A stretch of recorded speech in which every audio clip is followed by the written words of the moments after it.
A continuación, iniciamos nuestro foro Hablemos de la implementación de las recomendaciones. Este foro será moderado por la doctora Diana Martínez Buitrago, quien es médica y cirujana, especialista en ginecología y obstetricia, en gerencia en administración de salud y derecho laboral. También es magíster en epidemiología y doctora en administración de negocios. Actualmente es decana de la Facultad de Ciencias de la Salud de la Universidad Libre, seccional Cali. Adelante, doctora. Bienvenidos a todos nuevamente. Muy buenos días. Bienvenidos al foro. Bueno, tenemos 50 minutos para desarrollar el foro, de lo cual lo vamos a hacer de la siguiente manera. A cada uno de los actores principales que están aquí en la mesa, les haremos unas preguntas. Ellos tendrán máximo 5 minutos para responder y por cada pregunta o tema que abordemos, entonces los participantes pueden levantar la manito y decir que vamos a participar y hacer preguntas a la mesa. Muchísimas gracias. Entonces damos inicio. Doctor Álvaro Romero, doctor, de lo que hemos visto hoy en la mañana, el modelo de educación en salud es con la teoría flexeriana, ¿no? ¿Usted considera que debemos continuar manejando esta teoría educativa o debemos trasladarnos a apoyar la teoría de Dawson? Gracias. Bueno, pues muchas gracias y como creo que a lo largo de la mañana todas las presentaciones de mis colegas decanos y profesores de cada uno de los programas de salud de esta importante región lo han dicho, como de alguna manera también me anticipaba en las palabras de apertura del foro, estamos desde Escofame convencidos que la mirada flexneriana tiene un valor inmenso y por eso decía yo con casi que sarcasmo, pues no creo que los que estemos aquí sentados y hayamos sido formados con modelo flexneriano pues seamos tan malos. Pero está claro que la educación médica ha cambiado, que tiene herramientas distintas y sobre todo que los sistemas de salud a los que a la larga también debemos estar conscientes, nos debemos como sistema educativo, están girando en torno a sistemas de atención primaria en salud renovado, donde por supuesto el hospital universitario sigue siendo ese centro, ese dinamizador de la formación de especialidad y alta especialidad dentro de la gama de formación médica en sus diferentes niveles. Pero claramente, por un lado, no debe ser exclusivo y sobre todo, quizás no debe ser el foco. Y por eso, desde el 2018, cuando empezamos a trabajar las recomendaciones de pregrado, vimos que esa mirada multinivel de una formación distribuida a lo largo de la carrera en distintos niveles de atención que no solamente son atención médica, clínica, sino que incluye comunidad, que incluye escenarios no convencionales como se denominan en algunos ámbitos académicos, son necesarios para configurar un médico mucho más pertinente para lo que como médico general debe tener en su competencia y debe tener en su quehacer como médico general. Inclusive, como a veces pasa en estos espacios tan valiosos y por eso este formato de conversación más que de debate quisiéramos poderlo aprovechar mucho más. Hablábamos al momento del café con muchos de ustedes, creo que lo hemos vivido todos. Siempre hay un ejemplo como clásico y es el que pasa por el hospital universitario de altísimo nivel, rota en su pregrado y le toca 10 cirugías de trasplante, 10 reemplazos articulares, 50 no sé qué cosas, y resulta que sale al rural y le toca atender las condiciones epidemiológicas propias de región, propias del entorno de un rural, y no sabe qué hacer, porque sabe cómo la descripción quirúrgica de la cirugía especializada, pero no cómo inmovilizar a un niño que acaba de fracturarse. Entonces, digamos que esa pertinencia, ese marco de pertinencia, que de alguna manera también resuelve, creo que una incógnita que yo creo que como Ascofame, pero sobre todo como programas y como médicos, estamos llamados a defender, y es que los programas de salud realmente sí aportan médicos, digamos, de valor y de calidad al sistema de salud.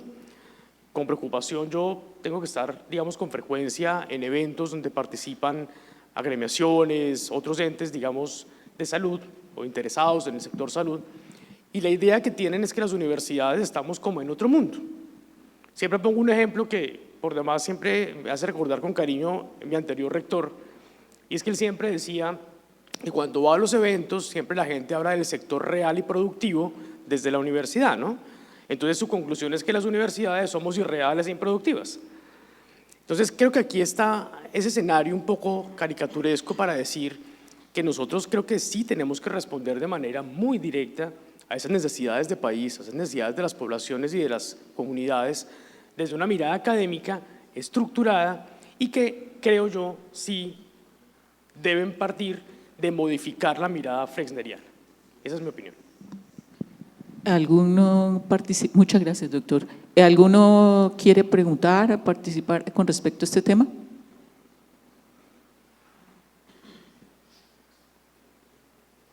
Bueno, ok. Doctor, gracias a ti.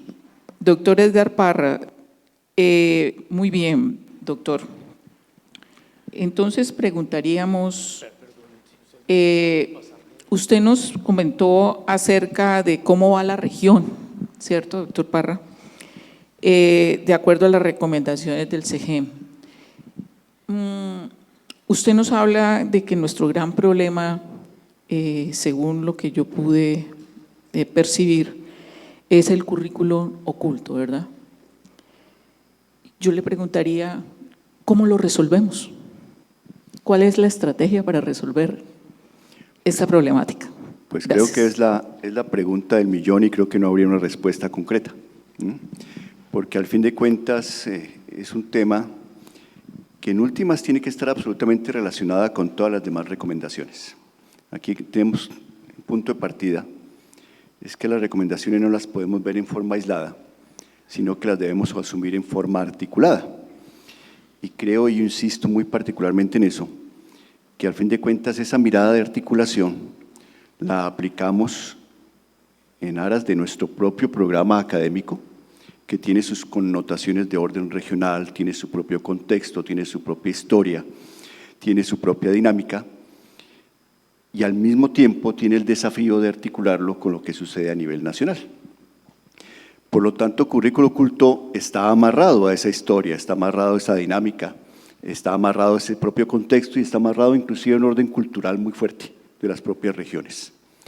Porque indiscutiblemente ese currículo oculto va ligado a nuestra propia forma de ser. En alguna forma lo mencionábamos, depende mucho inclusive del mismo docente, depende mucho del mismo estudiante, depende mucho de la misma institución, depende mucho de la estructura curricular como tal. Por lo tanto, inherente a eso se va a expresar ese oculto, que el término también tiene una connotación como bastante llamativa.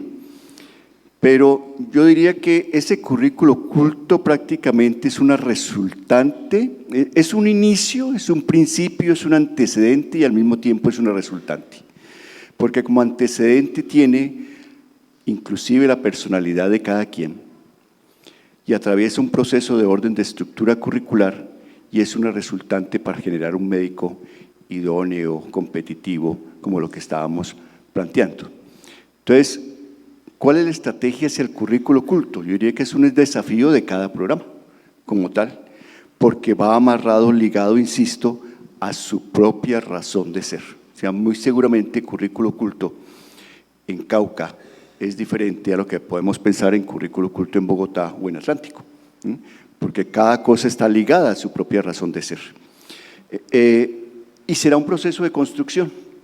Yo diría que de las 10 recomendaciones, de pronto la más complicada va a ser esa, de currículo oculto, pero va a ser un proceso más de aprendizaje y a partir de mis antecedentes históricos como programa seguramente lo podré ir construyendo. Yo no tendría una fórmula específica de decir, esta es la estrategia, esta es la fórmula para generar un currículo oculto, porque será un proceso de construcción ya de cada quien. Yo le haría una pregunta a los doctores Javier Torres y al doctor Luis Alberto, ¿cómo descubrieron el currículum oculto de ustedes que están en reforma y en reestructuración?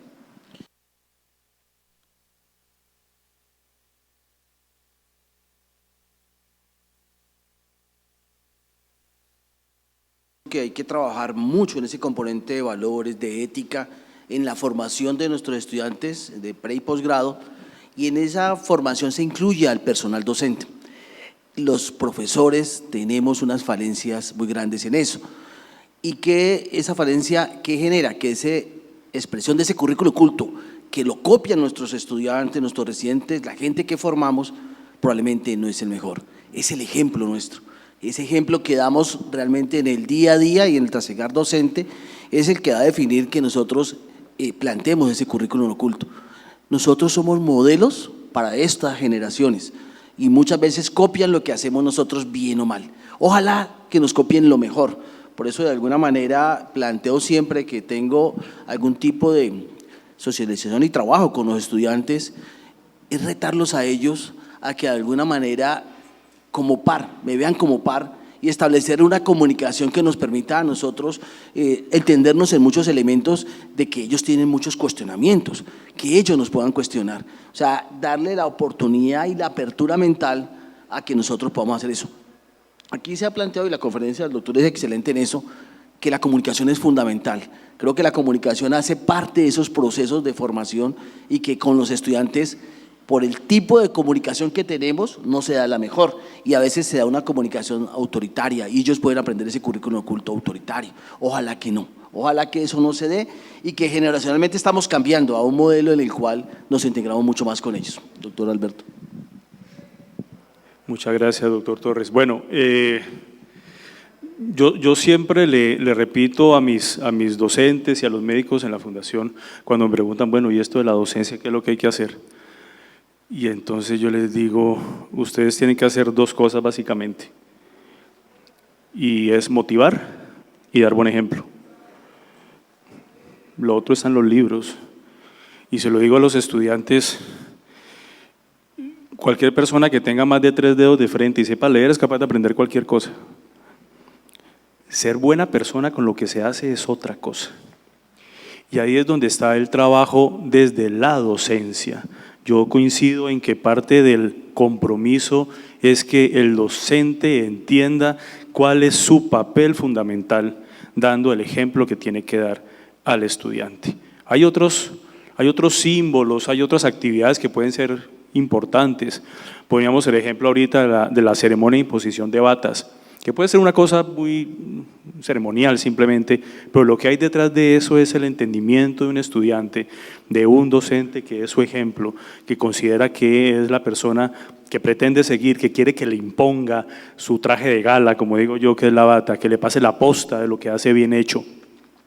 Eso desde lo filosófico y actividades como esas, yo creo que es lo más importante para poder nutrir eso que está allí, que el estudiante capta y aprende sin necesidad de que esté escrito en un currículo, y es de todos los días. Y cierro comentando algo que el doctor Borrero, director general de la Fundación, dice muchas veces, y es, no necesitamos pozos de sabiduría, necesitamos buenas personas. Sí, doctor Pineda, por favor.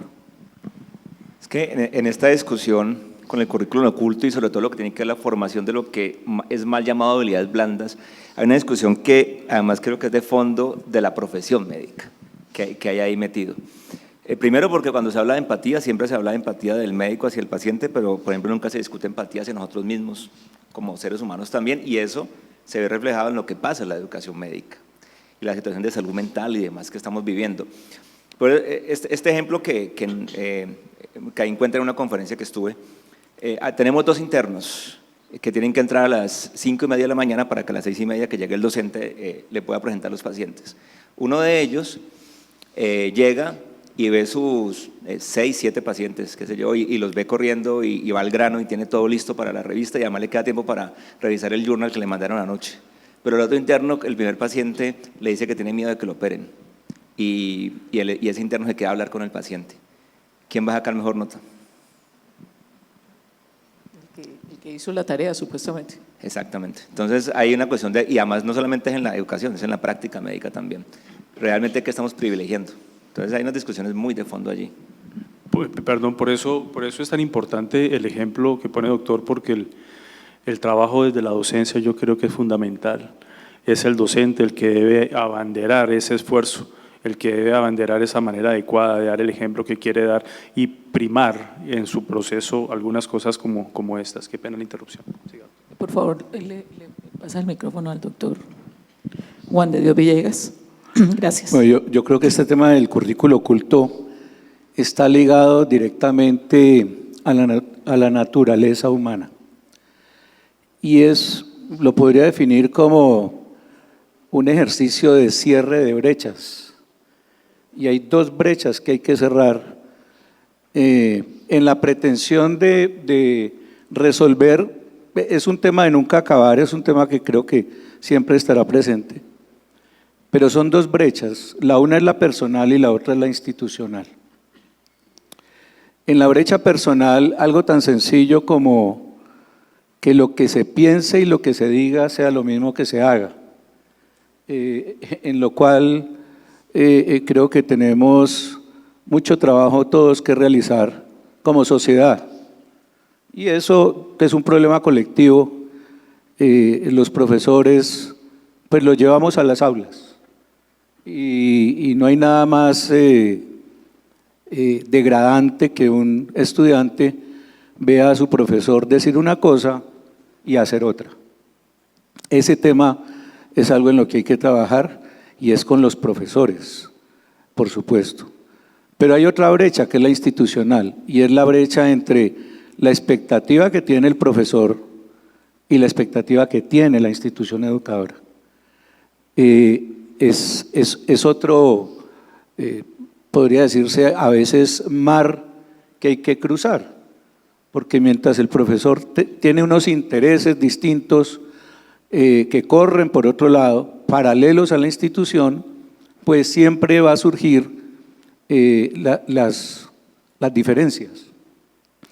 Creo que un trabajo que tenemos que hacer las universidades es buscar en lo posible que el proyecto de vida del profesor se acompase con los objetivos institucionales y eso sin duda generaría pues mucha adherencia, identidad de cuerpo y habría un mismo lenguaje a trabajar. De modo que creo que hay un trabajo de psicólogos, de sociólogos probablemente, del personal directivo. Tenemos un desafío ahí muy importante que es formar cultura institucional, cultura de cuerpo.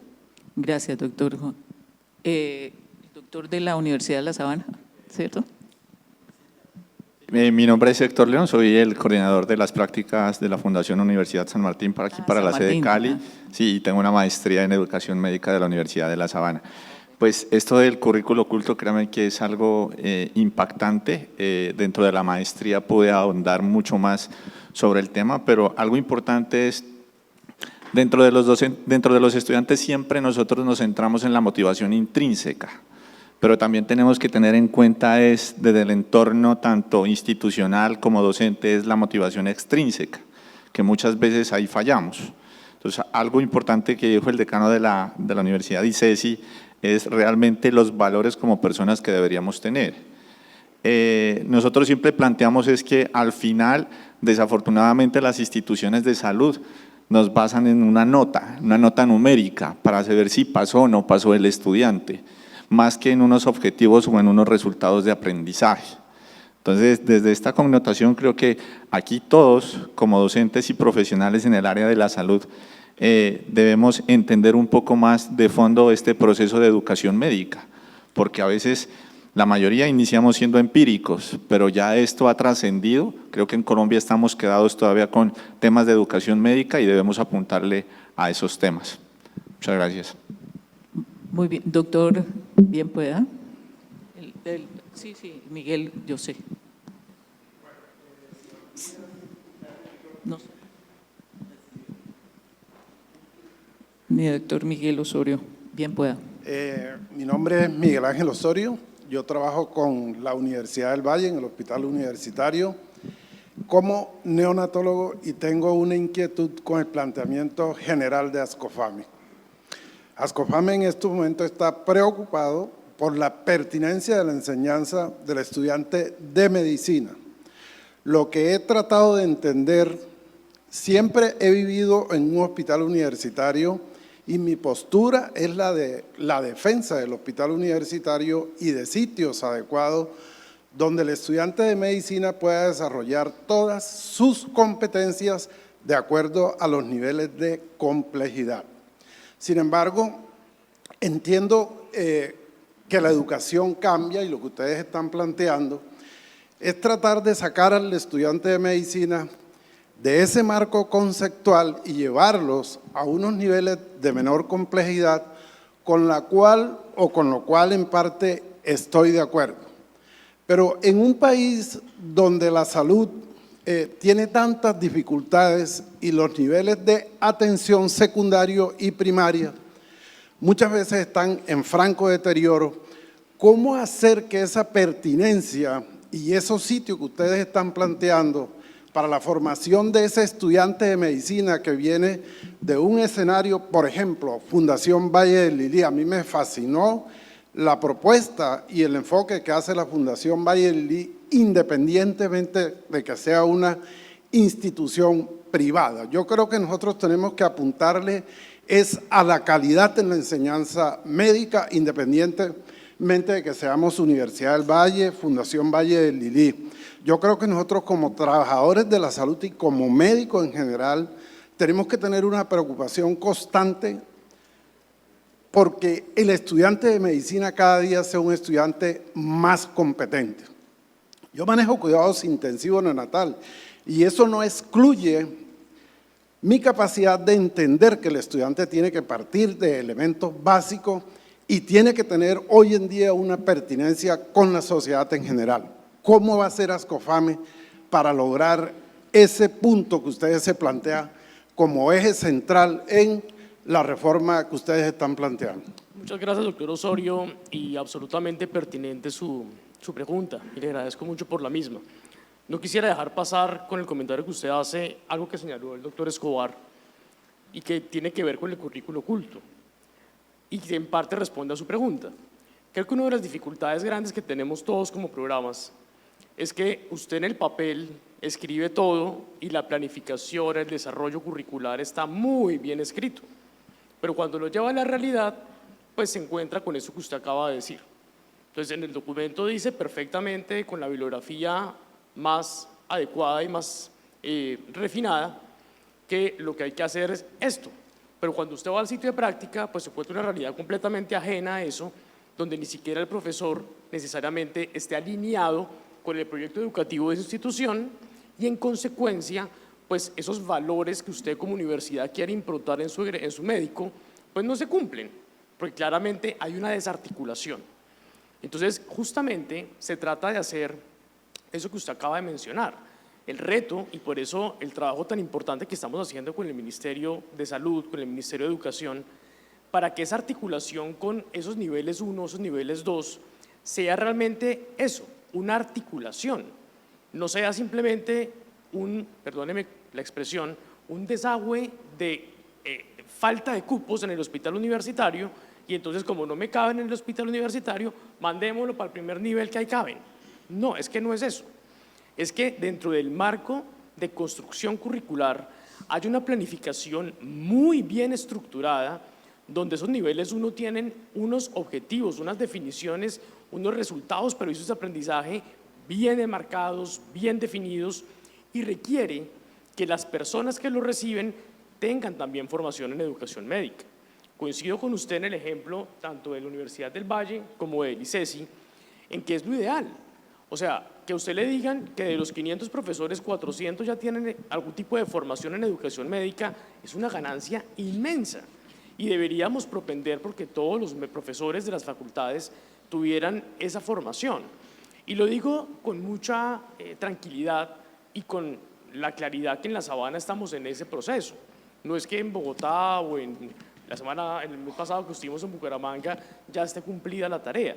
Es una tarea de país, porque a la larga la mayoría de nosotros nos graduamos de especialistas y al día siguiente nos dijeron, profe, pero resulta que la educación médica ha cambiado y ya eso requiere unas competencias específicas y son justamente las que estamos también apelando, para que cuando usted envía a ese médico en formación al primer nivel, al segundo nivel, no es una rotación apendicular del proceso formativo integral, sumativo de competencia, sino que está perfectamente hilado y que justamente articula con esa estancia en el hospital universitario que, subrayo, sigue siendo necesaria.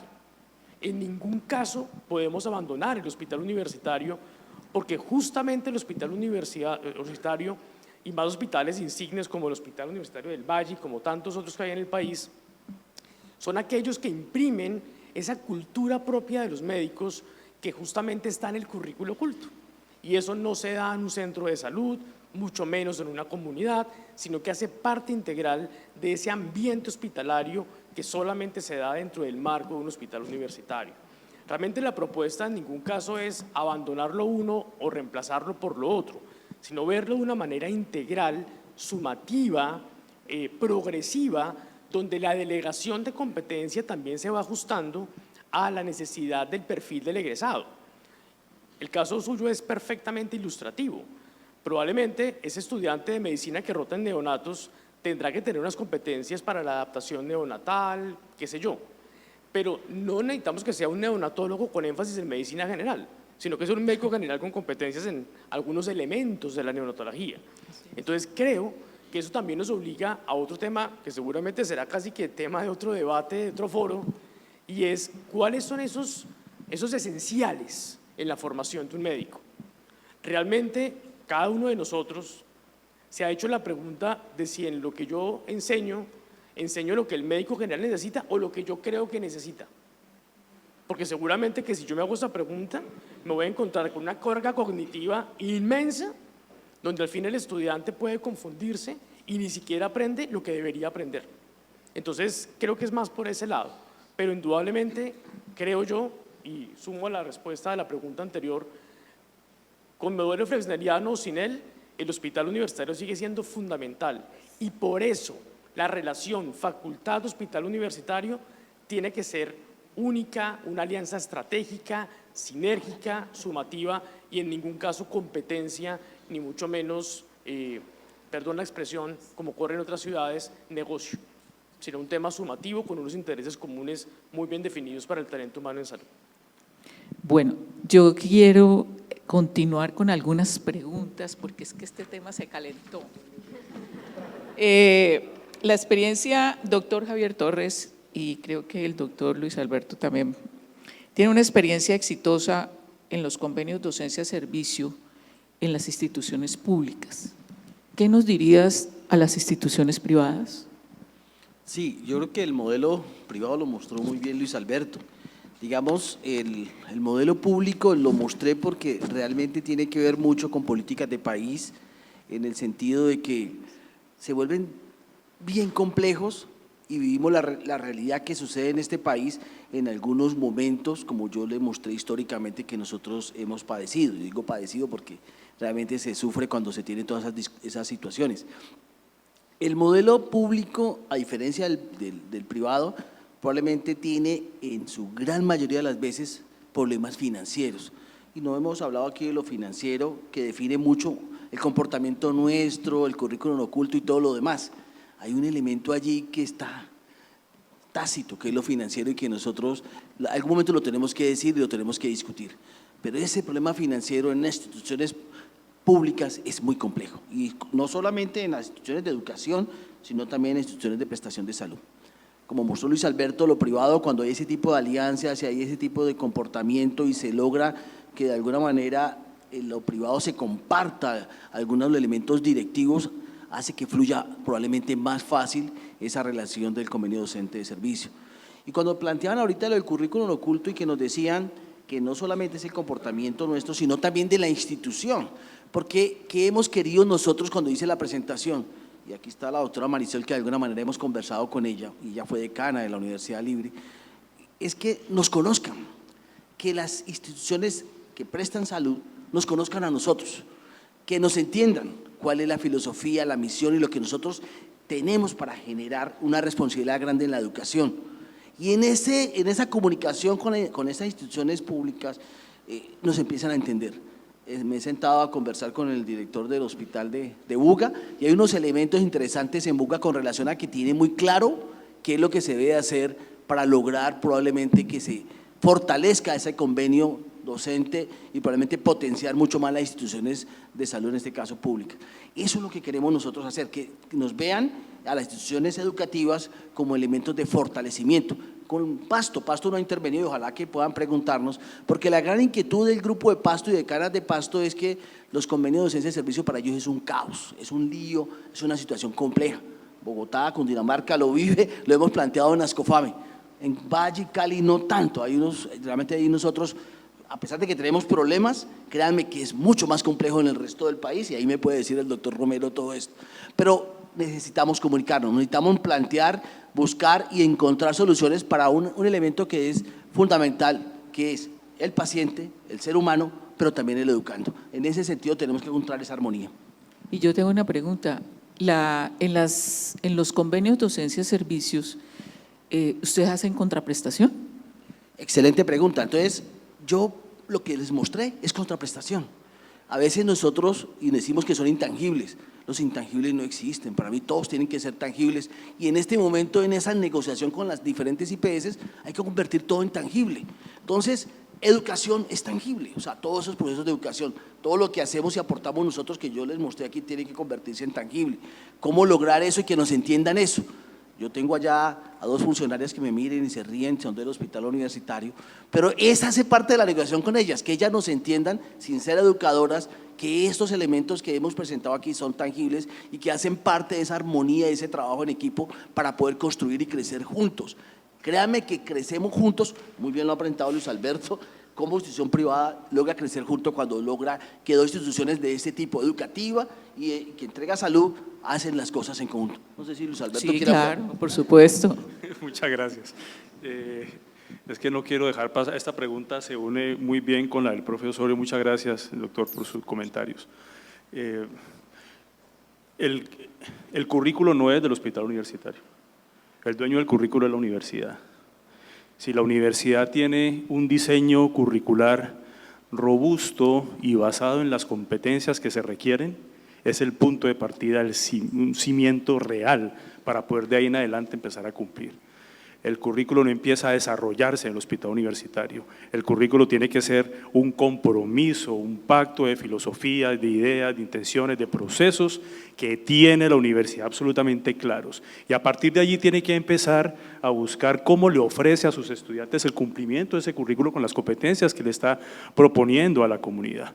Sea un hospital universitario, el concepto de hospital base, que es el hospital universitario base, que es como el principal, donde se cimenta el trabajo educativo de las facultades, pero a partir de allí empezar, como decía el doctor Romero, a cumplir esas necesidades formativas de las competencias con otros niveles de complejidad que sin lugar a dudas son supremamente fundamentales. Yo insisto, ahora que el doctor Romero hablaba sobre el tema de especialización en docencia, yo creo que es, para nosotros, considero que ha sido un hito, como mencionaba anteriormente.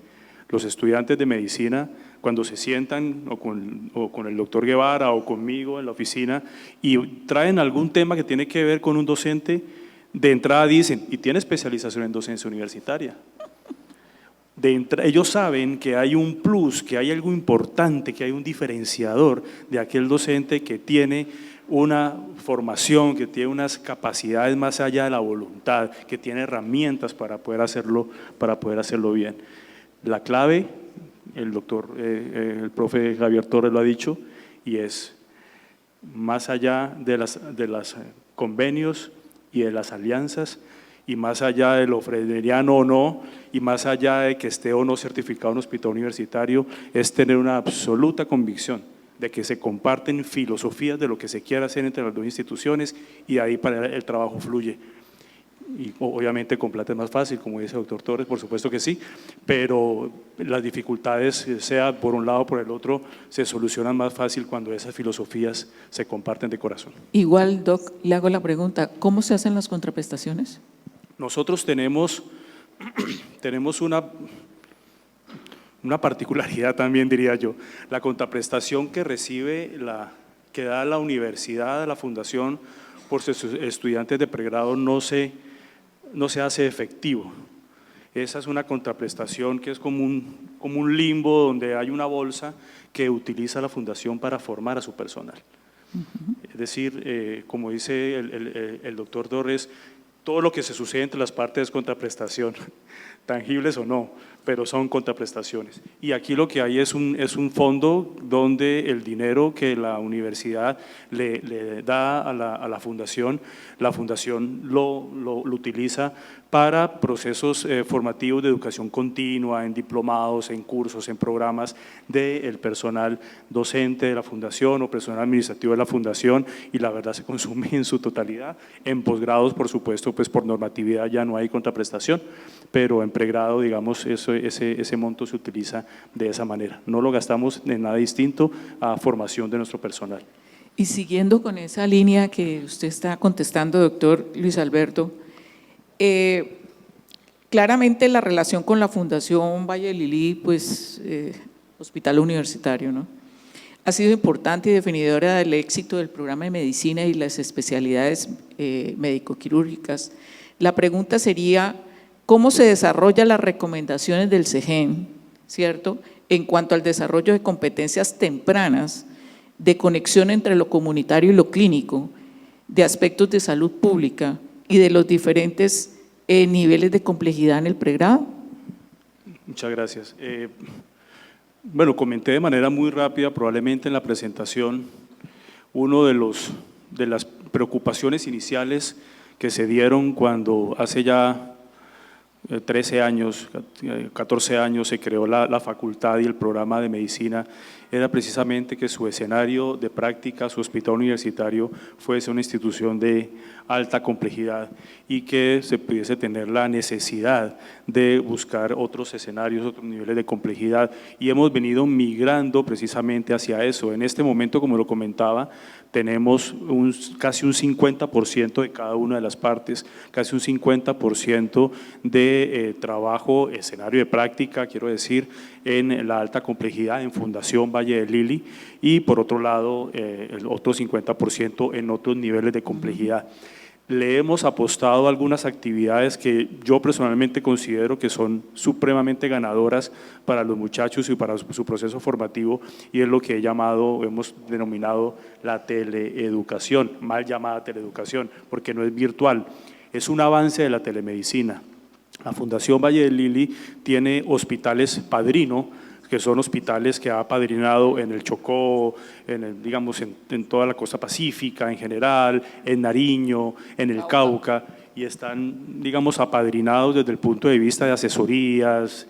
Y muchas de estos hospitales que tienen estos centros de salud periféricos que necesitan intervención en telemedicina, lo que hemos hecho es un proceso de teleeducación con nuestros estudiantes de pregrado, posgrado y docentes. Voy a poner un ejemplo sencillo. A mí no me sirve de nada hacer telemedicina con Nuquí Chocó para enseñarle a los médicos a que pongan un traje de choque si no han visto un traje de choque en su vida. Hacemos teleeducación y enviamos al estudiante de pregrado, al residente y al docente con trajes, van allá, hacen un curso, hacen una simulación, hacen una cosa rápida, les enseñan. Cuando el médico llama a hacer telemedicina con nuestros docentes o nuestros residentes y le dice, recuerda el traje de choque, ya sabe cómo hacerlo, ya sabe, y eso realmente es lo que puede cambiar realidades desde el punto de vista académico asistencial. ¿Sí?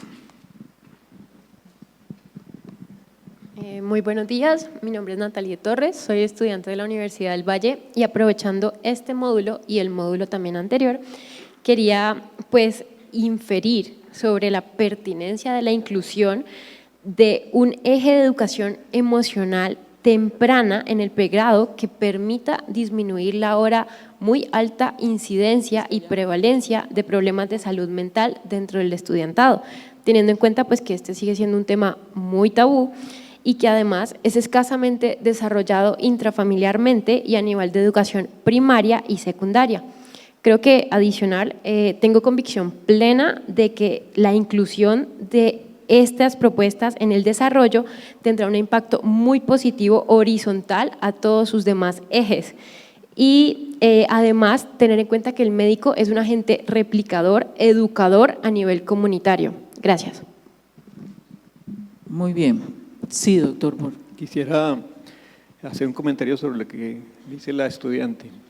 Efectivamente, en nuestro programa empezamos a darnos cuenta que el desarrollo intrapersonal del estudiante es esencial cuando empieza a hacer medicina, porque en Colombia el 40% de los bachilleres quieren ser médicos. Y sabemos que se presentan a los programas de medicina cada semestre 20.000 personas que quieren ser médicos, de los cuales ingresan un promedio de 5.000. Y muchos de ellos llegan con la imagen del Dr. House de la medicina, ¿sí? Se imaginan a un señor que es un sabio en ciencia clínica, pero que también es un déspota. Y ese es el modelo que tiene nuestra sociedad. El currículo oculto nace en la sociedad y el currículo oculto se traslada a las instituciones de salud y a las instituciones educativas con modelos que están preestablecidos en la sociedad. Nosotros tenemos que tener ese modelo curricular claro, como lo dice el doctor, y llevarlo a la práctica a través de reconocer en el joven que empieza a estudiar medicina un sujeto que empieza a verse a sí mismo en conflicto. Nuestros estudiantes también provienen de estratos 1, 2 y 3.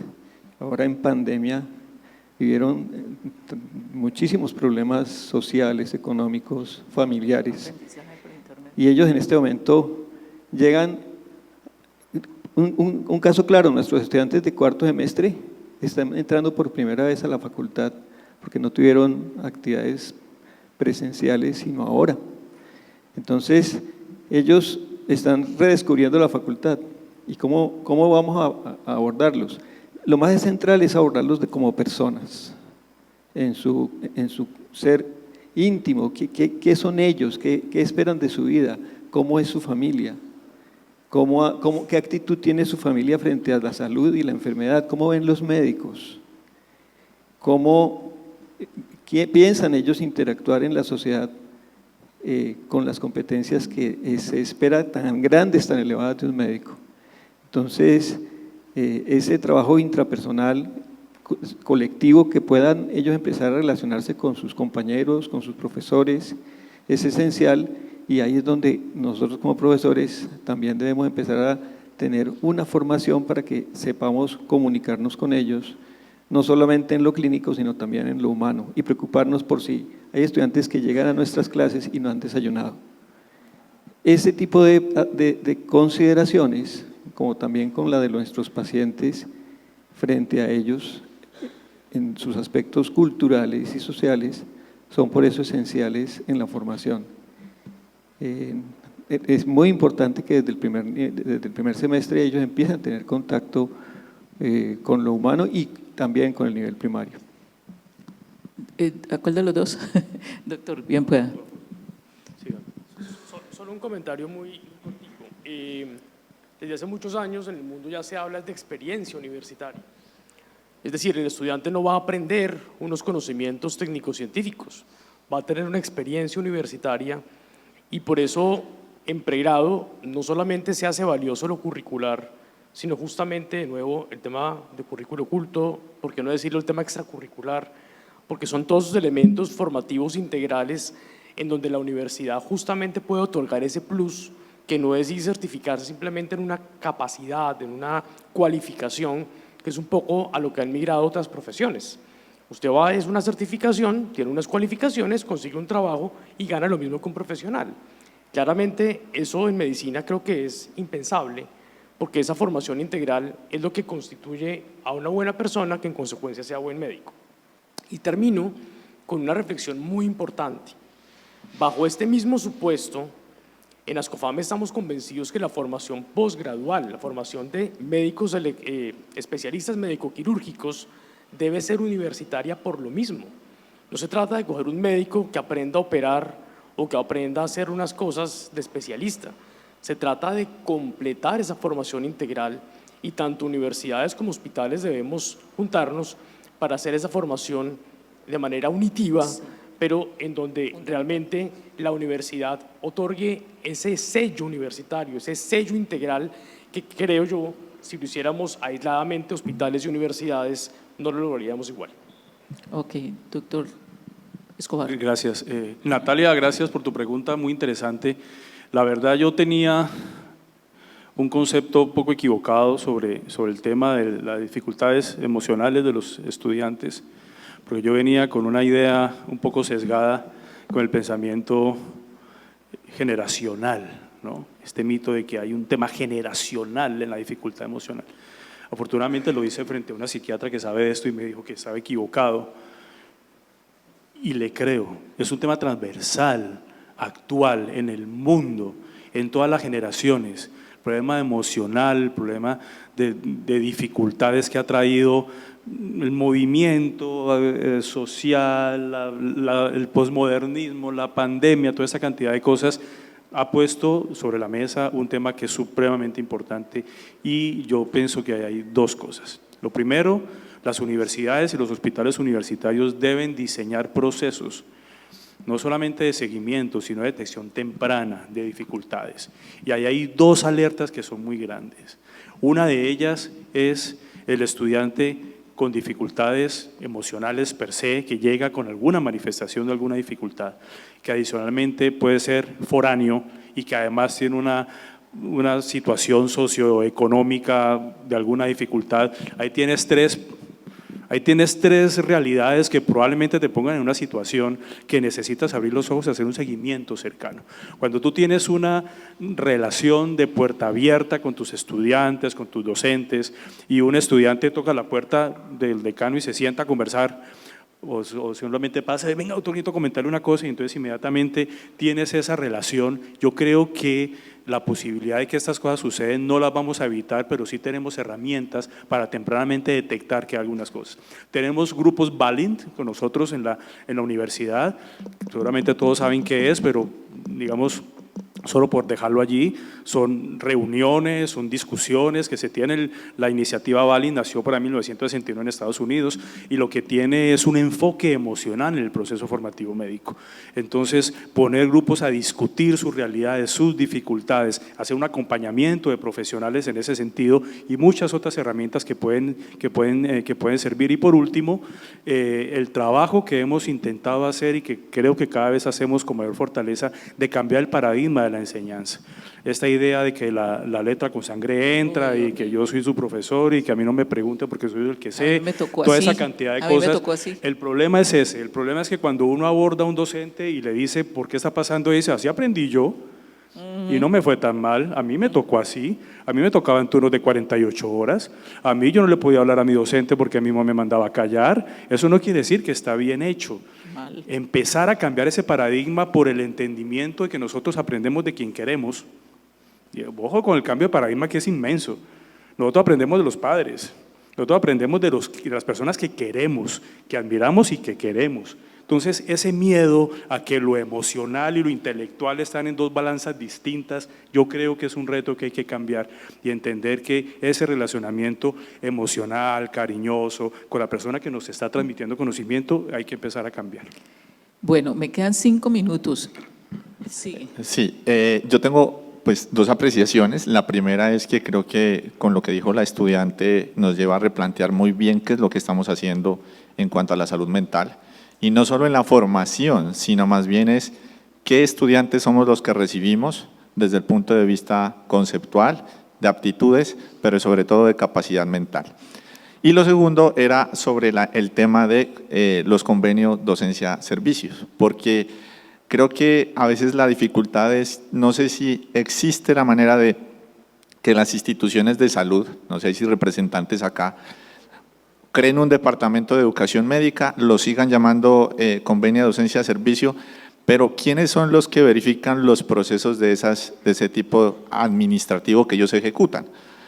Yo en alguna vez trabajé para una institución y miraba que los residentes eran los toderos, o sea, los ponían como que a tapar y a producir tratando de que no se cancelen cirugías.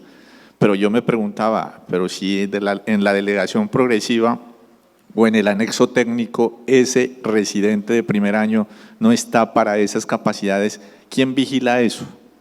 Entonces, sí se me ha puesto como en el pensamiento es a esos entes quién los regula, qué tanto se puede cumplir, qué se debe cumplir, y nosotros como Ascofames, ¿cómo hacemos esa sabiduría frente a esos procesos de los convenios docencia-servicio?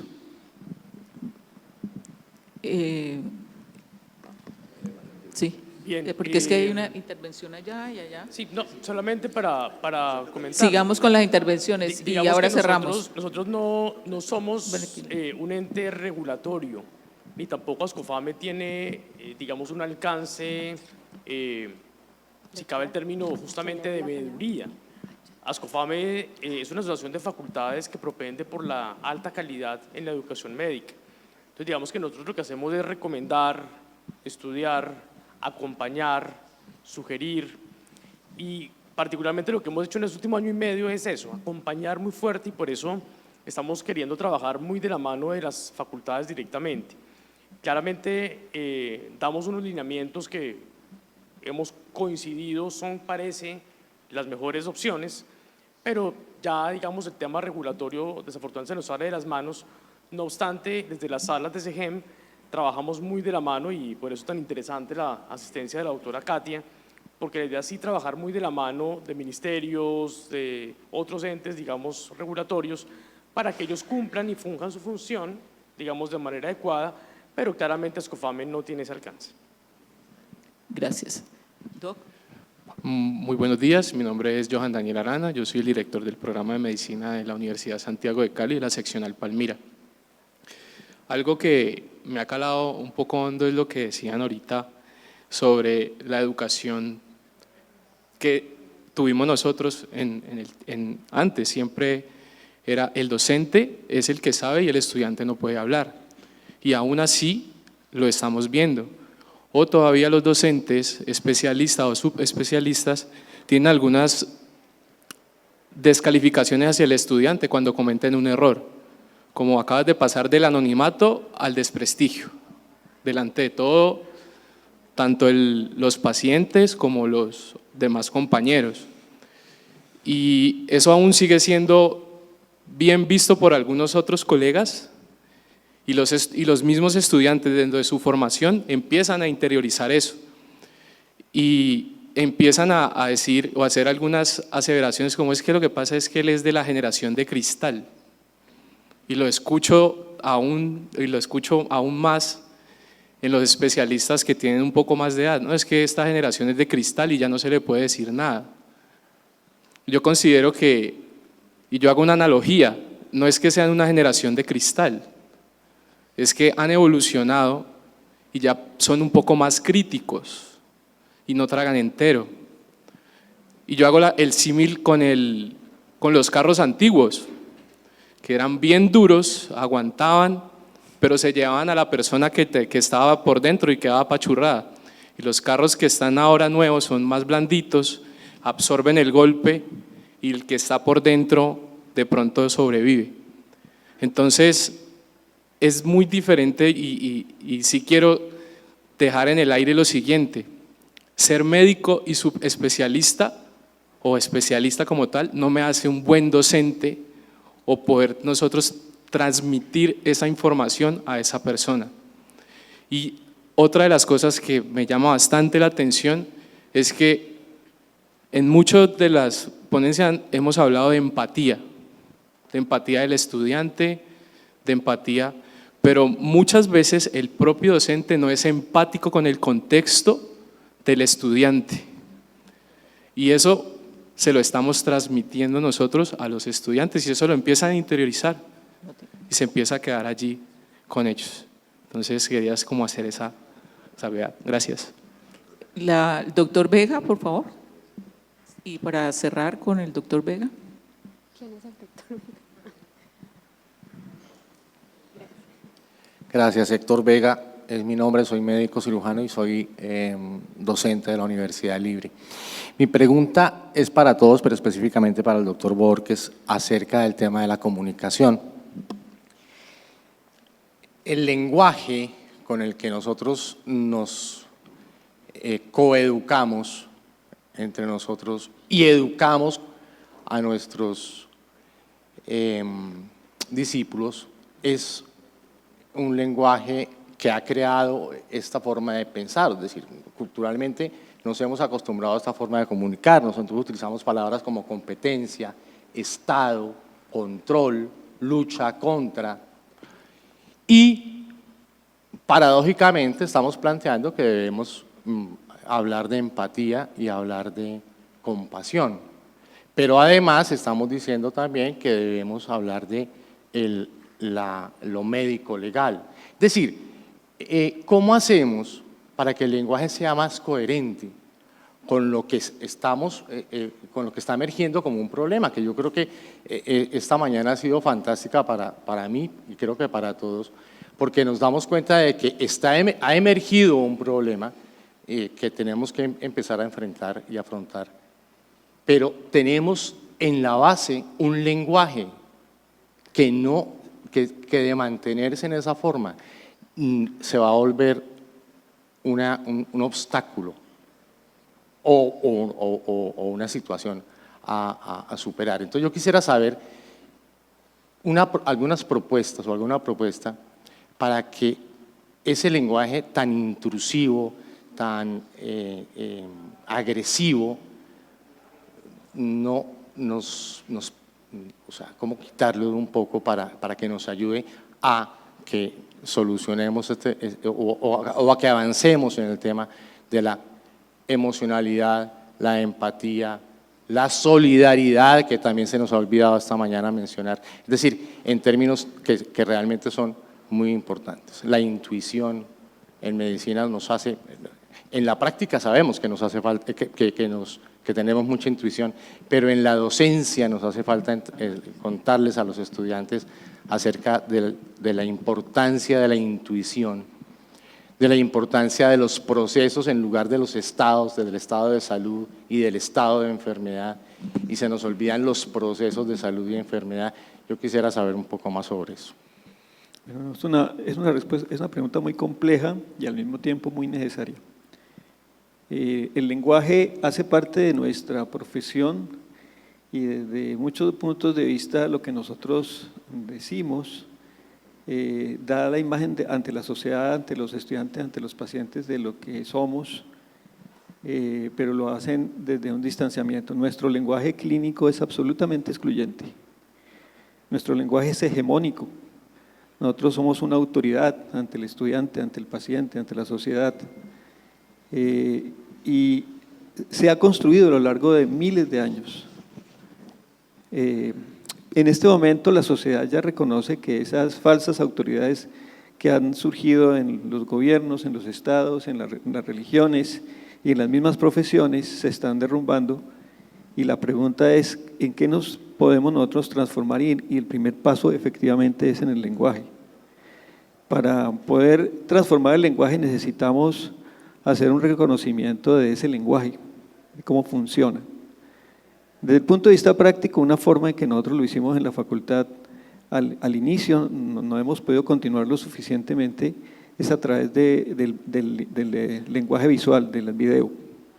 Nosotros invitamos a profesores a que asistieran a sus rotaciones, a sus clases, a sus prácticas comunitarias, y los filmábamos con sus estudiantes y luego les enviábamos los videos para que observaran y analizaran cómo es su trabajo con ellos.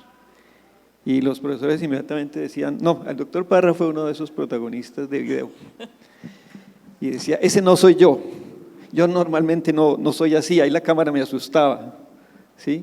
Pero la verdad, cuando nosotros trabajamos con un director de teatro que estuvo orientándonos, nos dijo, vea, es que ustedes siempre son actores. Con cámara o sin cámara todos actuamos. El problema es que no somos conscientes de cómo actuamos y el lenguaje es un elemento fundamental de cómo actuamos. Pero más allá de las mismas palabras, el lenguaje tiene dos componentes que aparte del verbal es el no verbal. Y los lingüistas nos dicen que el 80% de lo que comunicamos es no verbal. ¿Cómo nos sentamos? ¿Cómo respiramos? ¿Qué tono de voz utilizamos? ¿Qué contacto visual realizamos? ¿Qué movimientos corporales hacemos? La actitud que se refleja en nuestro comportamiento es el 80% del lenguaje. Y eso solo lo vamos a notar cuando estamos interactuando y nos miramos a un espejo. Entonces, esa es la idea de la reflexión. La reflexión no solamente ponerse a pensar en lo que uno hizo, sino también la reflexión es verse en cómo uno actúa. Entonces, una estrategia necesaria de desarrollo no solamente es filmar en los escenarios de simulación, sino hacer de las prácticas, tanto docentes, de básicas, de clínicas, sociales, momentos donde podamos registrar nuestro trabajo y volvernos nosotros aprendices de nuestra comunicación, pero no solo de las palabras que utilizamos, que efectivamente ellas reflejan todo un paradigma de autoridad y a veces de autoritarismo, sino que a veces nuestra autoridad se dice con palabras muy suaves, pero con unas miradas muy duras. La única forma es reconocernos en ello y participar. Los grupos Balín, lo decía el doctor Hernández, es fundamental en ello. Entonces, ¿cómo lo hacemos? A través de la reflexión, de la participación en grupos pequeños, para eso necesita grupos pequeños, y fomentando un elemento esencial, un valor esencial que es la humildad. Si hay algo que van perdiendo los seres humanos cuando llenan de conocimiento y de títulos, es la humildad. Y la humildad de reconocer que nos equivocamos, que tomamos actitudes que no corresponden. Y la mejor forma de hacerlo es a través del video. Allí aparecen toda una serie de problemas de índole de consentimientos, pero finalmente cuando uno ve lo pedagógico que es, resulta fundamental. Bueno, hemos terminado nuestro foro.